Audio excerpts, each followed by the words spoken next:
El primer paso para estudiar cualquier pasaje bíblico es determinar su contexto. Cuando no lo definimos, usualmente eso nos lleva a malinterpretar el pasaje y a confundirnos con los que esto nos enseña a nosotros. Su significado no lo podemos comprender. La única manera de determinar esas fronteras del contexto es estudiar dónde comienza una sección y dónde termina. Ahora, las divisiones comunes entre capítulos y versículos no pueden ser usadas para esto, porque no siempre son confiables. Ocurren muchos casos lamentables de divisiones de capítulos y párrafos que nos llevan a nosotros a desconocer el punto de un pasaje o oscurecen el significado pleno de lo que indicaba el autor. Y uno de esos casos lamentables en el cual los editores bíblicos no hacen tal vez su mejor labor, lo encontramos en nuestro pasaje del día de hoy, que será Malaquías capítulo 3, versículos del 6 al 12. Y aunque los editores de esta Biblia que nosotros utilizamos, esta versión bíblica que es la Nueva Biblia de las Américas, han hecho un excelente trabajo de traducción en general, la verdad es que algunas divisiones, como algunas otras versiones bíblicas, no son del todo apropiadas. Son muy comunes, pero no son las mejores divisiones. Por ejemplo, decidieron colocar el verso 6 bajo el título de El día del juicio. Pensaron que el verso 7 trataba acerca de el pago de los diezmos, según lo titularon aquí. Pero interesantemente este verso ni siquiera habla acerca de los diezmos. Y por último titularon la sección que va desde el verso 8 hasta el verso 12 como fidelidad de las ofrendas. Y si bien es verdad que este párrafo habla acerca de esto, debido a las lamentables divisiones que se hicieron de este texto anteriormente, nos es imposible a ti y a mí identificar aquí el significado pleno de lo que indicaba la palabra del Señor por medio de Malaquías. Tales títulos oscurecen el significado pleno de Malaquías capítulo 3, versos del 6 al 12. Si estudiamos esta sección de Malaquías siguiendo tales divisiones que encontramos en esta versión bíblica, la idea o el tema central vendría a ser con toda seguridad la declaración bien conocida que aparece en el pasaje y dice: traigan todo el diezmo. De hecho, es muy normal, es muy común escuchar enseñanzas acerca de este texto enfatizando o poniendo en primer lugar esta declaración. Pero, en cambio, si nos acercamos a él, a este pasaje, considerándolo como un párrafo que comienza en el verso 6 y termina en el verso 12, nos daremos cuenta que la idea o el tema central de este pasaje es la afirmación con la que inicia el verso 6. Porque yo, el Señor, no cambio. De esto se desprende y depende todo el tema de este pasaje. De esto es lo que el Señor está hablando en esta ocasión en Malaquías. Y por tal motivo, el título que escogí para el mensaje del día de hoy es: traigan todo el diezmo, porque yo, el Señor, no cambio. Una vez más, traigan todo el diezmo, porque yo, el Señor, no cambio. Y esto lo digo así porque aquí el Señor invita al históricamente insensible Israel a confiar en su inmutabilidad. De esto se trata este pasaje. La prioridad siempre va a ser la inmutabilidad del Señor. El asunto del diezmo, de las ofrendas, es parte de, pero no es lo más importante. Lo más importante aquí es la persona de Dios, como en toda la palabra del Señor. Y esto lo vamos a ver a través de tres encabezados principales. El primer encabezado es el siguiente: la inmutabilidad del Señor y la historia de Israel. Vamos a ver esto a partir del verso 6 y hasta la primera parte del verso 7. Y cuando estamos en Malaquías y cuando vuelvas, cuando regreses tú a leerlo, a estudiarlo o incluso a compartirlo con otra persona, nunca olvides que Malaquías, más que un libro en sí, es una conversación donde tú y yo y cualquiera podemos ver y escuchar la manera como sus oyentes responden a su predicación al aire libre. Esas respuestas varían desde comentarios, preguntas, objeciones y excusas también. Además, que es una discusión bastante corta, pues aproximadamente podemos leer Malaquías de principio a fin en más o menos 11 minutos.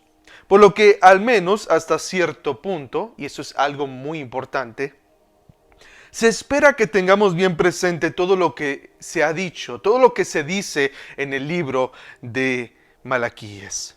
Menciono todo esto porque la frase inicial de esta sección, en el verso 6, la cual nos dice, porque yo el Señor no cambio, estaba respondiendo a uno de los comentarios que había hecho el pueblo de Israel apenas unos cuantos segundos atrás en esta discusión acalorada entre el Señor y su pueblo. En el verso 17 del capítulo 2 de Malaquías leemos lo siguiente: todo el que hace mal es bueno a los ojos del Señor, y en ellos Él se complace. ¿O dónde está el Dios de la justicia? En otras palabras, ellos estaban diciendo que Él había cambiado.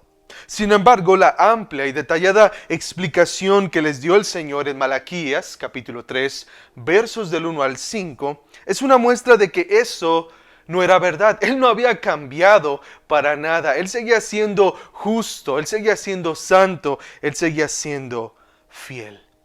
Ahora, nota una palabra que es muy importante aquí. El Señor dice, yo no cambio. Y esta palabra cambio es un concepto rico en su significado e implicaciones.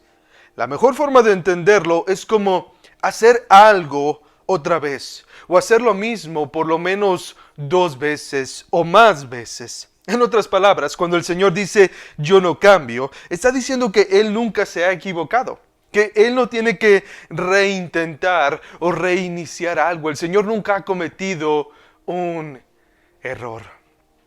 Y es aquí donde la siguiente declaración cobra mucho más sentido para nosotros. En el mismo verso 6 encontramos lo siguiente: por eso ustedes, oh hijos de Jacob, no han sido consumidos.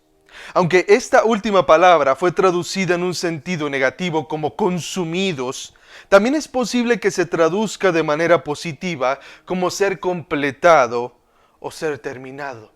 Es la misma palabra que se utiliza en Génesis capítulo 2, cuando Dios ve su creación y ve esa creación como terminada, como algo completado. Lo que Dios está diciendo aquí con su pueblo es lo siguiente: yo no he acabado con ustedes. Ya llevaban cerca de 2000 años de relación para este momento de la historia de Israel, pero el Señor no les está diciendo aquí, ¿saben qué? Yo no he avanzado estos 2000 años para reiniciar algo con otra nación, para dejarlos a ustedes abandonados. Yo no he completado lo que quiero hacer con ustedes. Y ese es un mensaje también para con nosotros, pues yo no sé cuántos años tú tengas viviendo en este mundo, pero también cuántos años tengas tal vez nacido de nuevo. Y eso no es lo más importante. ¿Sabes por qué? Porque independientemente del tiempo que tengamos, el Señor nunca se va a cansar de nosotros. Nunca va a cambiar su forma de actuar en el sentido de que nos va a abandonar a nosotros. Él siempre tiene un propósito por el cual nos ha escogido y nos ha salvado, y eso lo va a completar. Eso es algo que el Señor nos dice en su palabra. Ahora, tan solo en lo que va de Malaquías, hemos escuchado al pueblo de Israel discutiendo con el Señor y diciéndole lo siguiente: yo repudio tu amor. Yo me niego a darte el honor que tú mereces. Yo rechazo tu fidelidad. Y también, como vimos en el último mensaje, yo redefino tu justicia, porque yo no creo que tú seas justo. Y con todo esto, el Señor se mantiene en lo que declaró desde el principio de este diálogo, y lo que le dio sentido y lo que le da la base por la cual Dios hace lo que hace. Él dijo lo siguiente en Malaquías capítulo 1, verso 2: yo amé a Jacob y aborrecí a Esaú. Lo más triste es que esto no era algo nuevo o reciente, pues como él mismo le recuerda, dice lo siguiente en el verso 7. Desde los días de sus padres se han apartado de mis estatutos y no los han guardado. Esto que ustedes están haciendo es algo que ha caracterizado al pueblo. Los ha caracterizado a ustedes desde el principio. Aquí resulta alarmante que el pueblo de Dios estuviera dándole la espalda en aquel tiempo. Y aún es más inquietante que esta conducta suya hubiera sido característica durante generaciones. No se trataba de una caída ocasional o excepcional. Sus raíces estaban arraigadas en profundidad dentro de ellos y su comportamiento era típico e incluso normal. Esto era parte de la naturaleza del pueblo de Israel. El punto principal de toda esta sección es que Dios no ha cambiado y tristemente ellos tampoco. Eso no significaba algo bueno, pues lamentablemente seguían siendo ese pueblo dudoso, ese pueblo también que ponía en tela de juicio al Señor. Él seguía siendo tan justo como siempre y ellos seguían siendo tan injustos como de costumbre. Sin embargo, aunque este era su comportamiento típico e incluso normal, el Señor aún no ha terminado con ellos, aunque ellos eran insensibles a lo que Él les dice. Cuando vemos la historia del pueblo de Israel, nosotros podemos ver que la razón por la cual existían era la inmutabilidad del Señor, ese compromiso que Él tenía de hacerlo su pueblo y de siempre protegerlo. Por supuesto, ellos habían pasado por un proceso de disciplina e incluso en ese momento de su historia, ellos estaban sufriendo todavía las consecuencias de su desobediencia al pacto con Dios, de su incumplimiento de sus responsabilidades con su relación con el Señor. Sin embargo, ese mismo castigo era una muestra de que Él les amaba.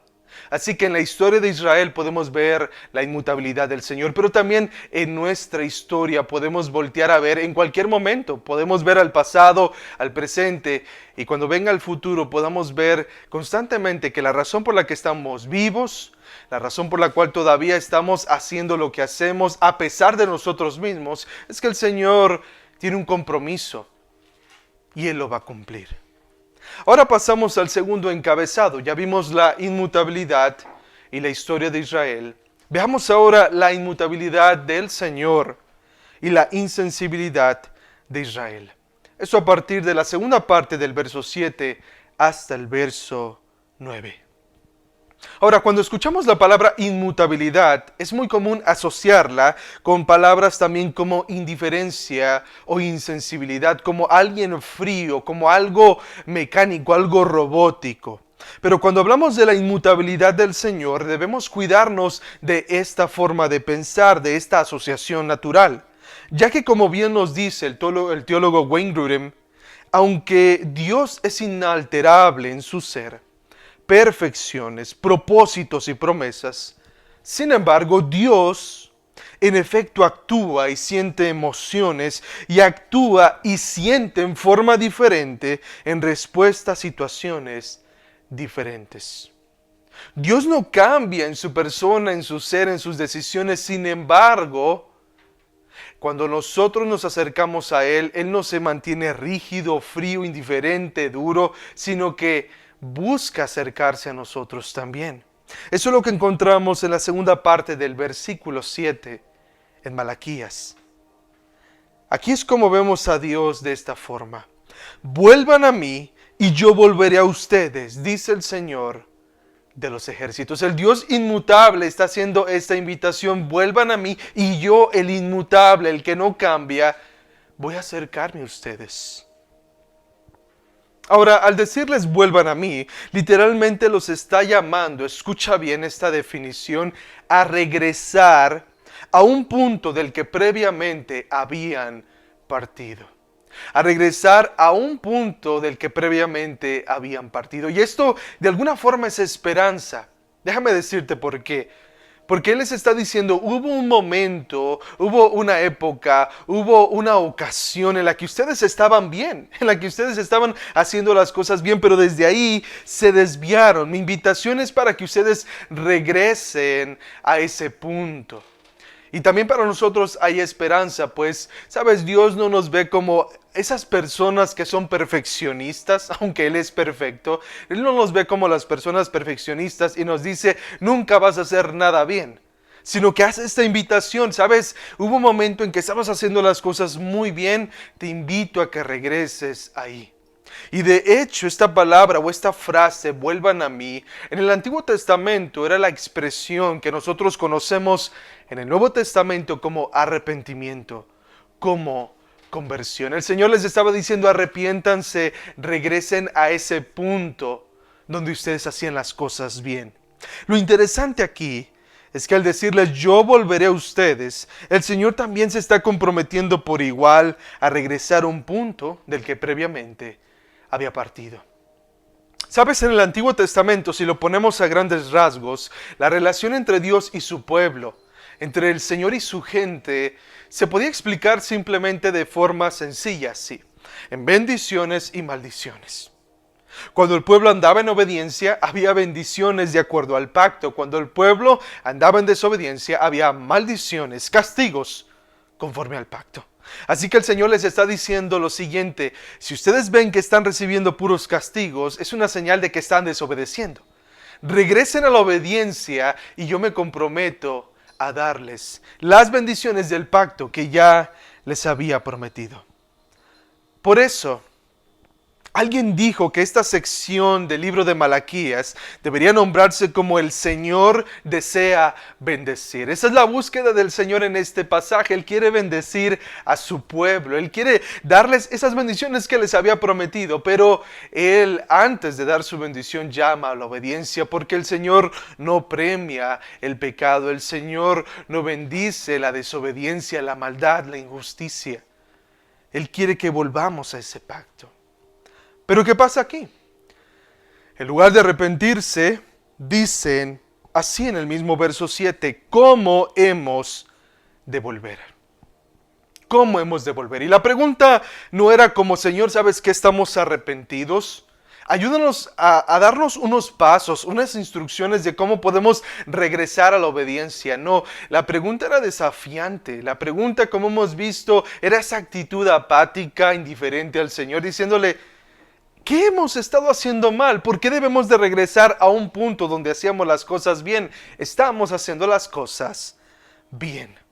Y aquí nosotros aprendemos algo muy importante, que la ausencia de sentimientos de culpa no siempre indica ausencia de culpa. Una vez más, la ausencia de sentimientos de culpa no siempre indica ausencia de culpa.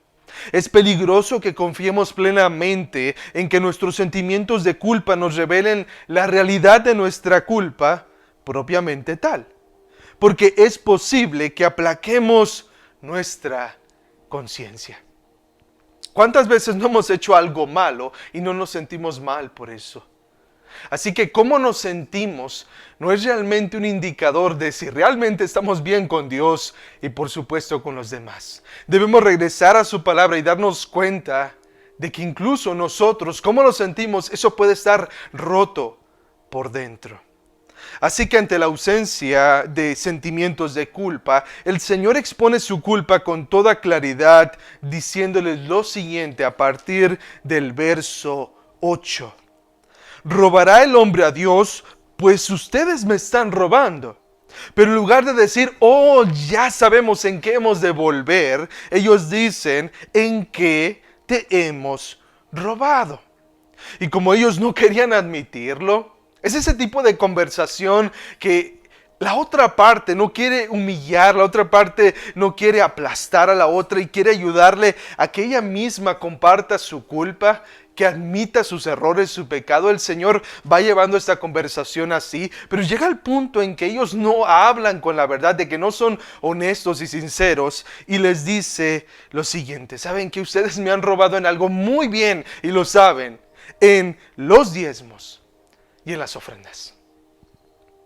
en los diezmos y en las ofrendas. Y ustedes lo saben. Y la razón por la que los diezmos y las ofrendas aparecen en plural es porque había varias clases de ellos. Aquí las ofrendas, aunque por lo menos hay 11 tipos de ofrendas en el Antiguo Testamento, aquí se trataban de las primicias, los primeros frutos de la tierra, los cuales eran considerados como los mejores de la cosecha.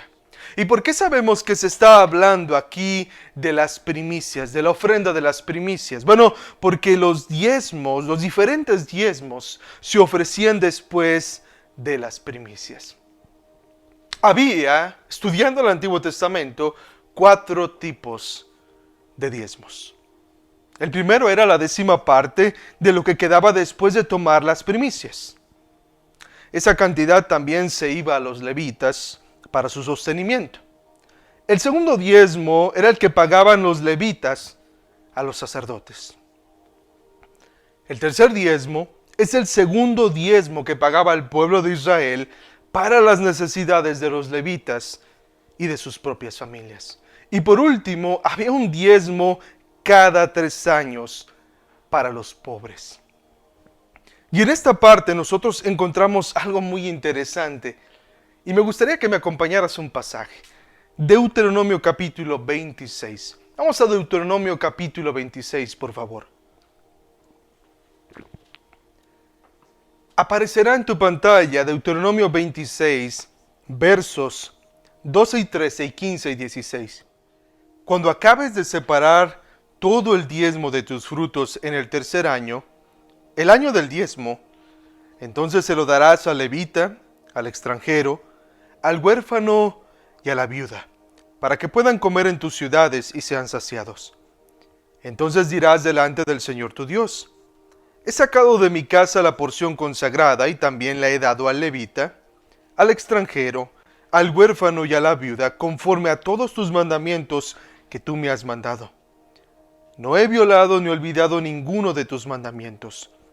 Mira desde tu morada santa, desde el cielo, y bendice a tu pueblo Israel, y a la tierra que nos has dado, una tierra que emana leche y miel, como juraste a nuestros padres. El Señor tu Dios te manda hoy que cumplas estos estatutos y ordenanzas. Una vez que nosotros comprendemos esto que acabamos de leer, nos damos cuenta de algo que está ocurriendo aquí. Conocemos nosotros que ellos, estas personas a las que el Señor se está dirigiendo, eran los que al no dar sus diezmos y ofrendas completos, ellos oprimen a la viuda y al huérfano, como vimos anteriormente. Ellos niegan el derecho al extranjero. Y que no dar sus diezmos y ofrendas completos eran los estatutos que no habían guardado. Y que por esto mismo el Señor les dice lo siguiente en el verso 9. Con maldición están malditos, porque ustedes, la nación entera, me están robando. Esta palabra que se utiliza para hablar acerca de naciones, normalmente se utilizaba de forma específica para hablar de naciones paganas. No era una palabra utilizada para referirse al pueblo de Israel. El Señor les está diciendo lo siguiente: al ustedes robarme de esta manera, al ustedes ser injustos porque no dan su diezmo, su ofrenda, y de esta manera afectan a otros, no solamente su relación conmigo, sino también su relación con los demás. Ustedes se están comportando como una nación pagana. Ahora, con toda probabilidad, ellos habían reducido sus diezmos y ofrendas debido a las condiciones adversas que hemos visto y que hemos citado una y otra vez en esta serie de mensajes. Ellos se encontraban en una gran pobreza, estaban en una gran escasez. Pero ellos no se daban cuenta que estaban en una gran escasez, en primer lugar, porque no daban, porque ellos robaban al Señor en sus diezmos y ofrendas. No era porque en un momento ellos dieron los diezmos y las ofrendas y luego les faltó, no. A ellos les faltó porque no dieron sus diezmos y ofrendas. Pero Ya que los estatutos de Dios no cambian, tampoco cambia el castigo o maldición que resulta de no obedecerlos. Por otro lado, eso también significa que su bendición vendría si ellos lo obedecen. Así que para terminar esta sección, el Señor les hace una invitación basada en su inmutabilidad. Ya hemos visto la inmutabilidad del Señor y la historia de Israel. Acabamos de ver la inmutabilidad del Señor y la insensibilidad de Israel. Ahora veamos la inmutabilidad del Señor y la invitación a Israel. Eso en los versos del 10 al 12. Para este momento el Señor ya les ha demostrado que, ya que es inmutable, es digno de confianza. La historia lo respalda, la conversación que acaba de tener con ellos se los demuestra. Sin embargo, para animarlos aún más, Él les hace la siguiente invitación. Acompáñame al verso 10, Malaquías 3. Dice así: traigan todo el diezmo al alfolí, para que haya alimento en mi casa. Y pónganme ahora a prueba en esto, dice el Señor de los ejércitos. Si no les abro las ventanas de los cielos y derramo para ustedes bendición hasta que sobreabunde. Probablemente lo único que no entendemos del todo en esta invitación es lo que era el alfolí. Pero en palabras sencillas, el alfolí era un cuarto en el templo donde se almacenaban los diezmos de las cosechas y de los animales que el pueblo le traía.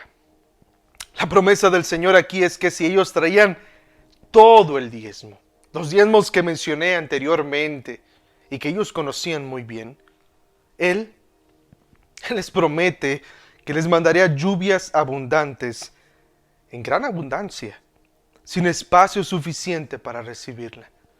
De hecho, cuando se habla de que Él abriría las ventanas de los cielos, esa misma frase o esa misma declaración se utiliza en Génesis 7 cuando se habla acerca del diluvio. Cuando Dios abre, dice, las compuertas del cielo.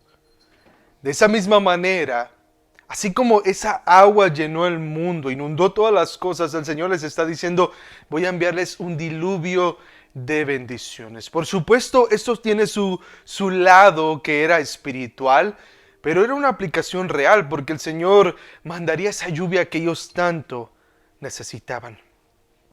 Pero eso no era todo. Él también agrega: por ustedes también reprenderé al devorador para que no les destruya los frutos del suelo, ni su vida en el campo sea estéril, dice el Señor de los ejércitos. Y con esto el Señor hace un contraste.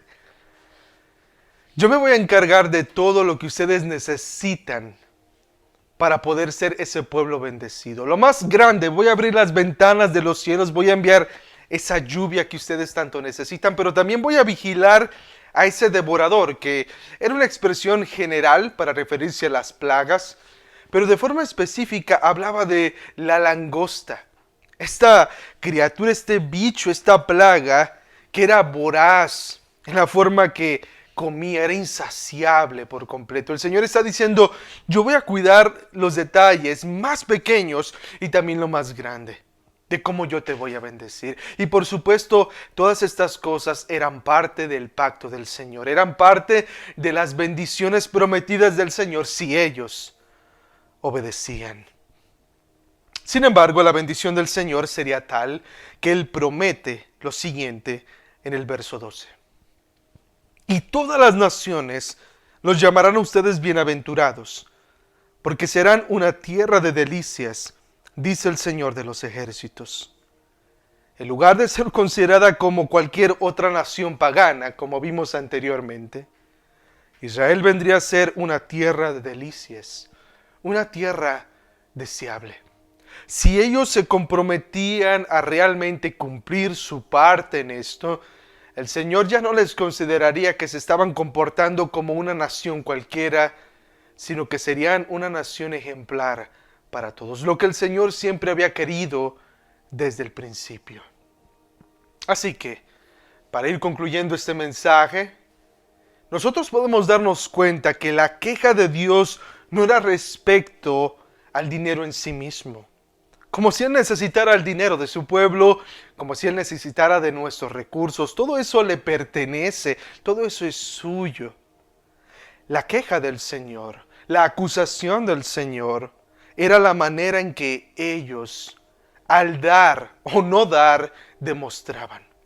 Y en esta ocasión, cuando ellos no daban porque ellos no creían en ese Señor, en ese Dios inmutable, en sus promesas.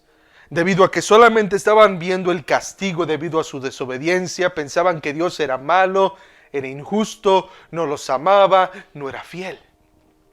Pero Dios acaba de demostrarles aquí, ¿saben qué? Yo no cambio. Por eso ustedes reciben castigo, pero también ustedes pueden recibir bendición. Si ustedes regresan a ese punto de partida de obediencia, ustedes pueden recibir todas estas bendiciones. Por tanto, ¿qué lección práctica extraemos de Malaquías capítulo 3, versos del 6 al 12? Bueno, debemos de entender que no somos Israel y que no todo lo que Dios le dijo a Israel se aplica directamente a nosotros.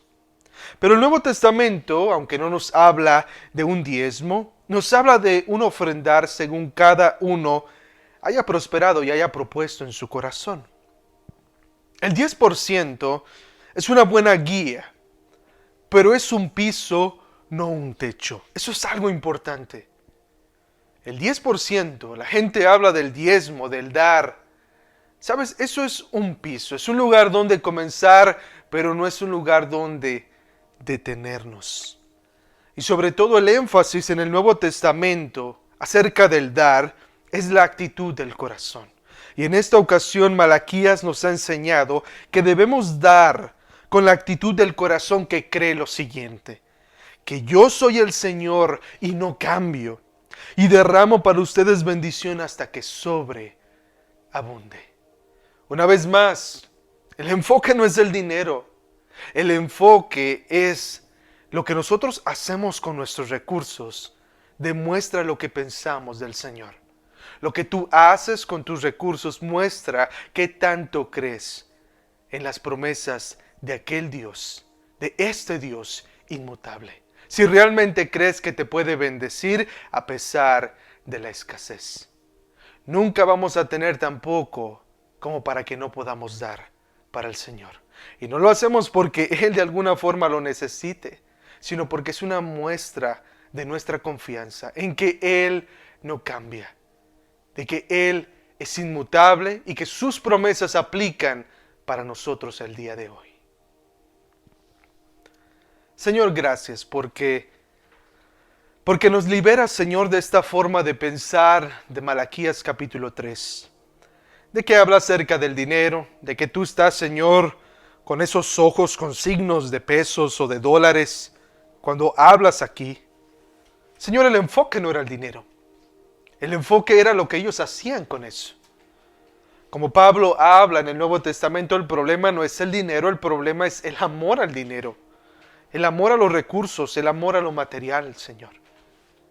Permítenos, después de haber escuchado este mensaje, poner en perspectiva, Señor, nuestros gastos, nuestras inversiones, Señor, las deudas que tomamos, los compromisos, Señor, que rechazamos o que también nos echamos encima.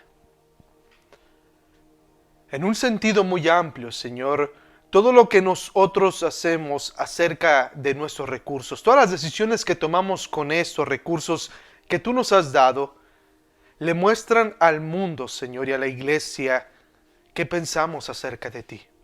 Si creemos que las cosas realmente te pertenecen a ti, o Señor, si nos comportamos como si nos pertenecieran a nosotros. Pues Señor, tú nos dices en tu palabra que el no dar de corazón lo que corresponde conforme a tu palabra, conforme tú mereces, es un robo. Y protégenos, Señor, de pensar, de hacer tal cosa. Te pido por cada una de las personas que escuche este mensaje, Dios mío, que puedan entender que el enfoque de Malaquías, que tu enfoque, Señor, aquí nunca fue el dinero en sí mismo, sino que, Señor, cada vez que nosotros hacemos uso de él, afectamos nuestra relación con nuestro prójimo, pero sobre todo contigo. Ayúdanos a pensar con claridad cada vez, Señor, que tomemos una decisión de este tipo. En Jesucristo. Amén.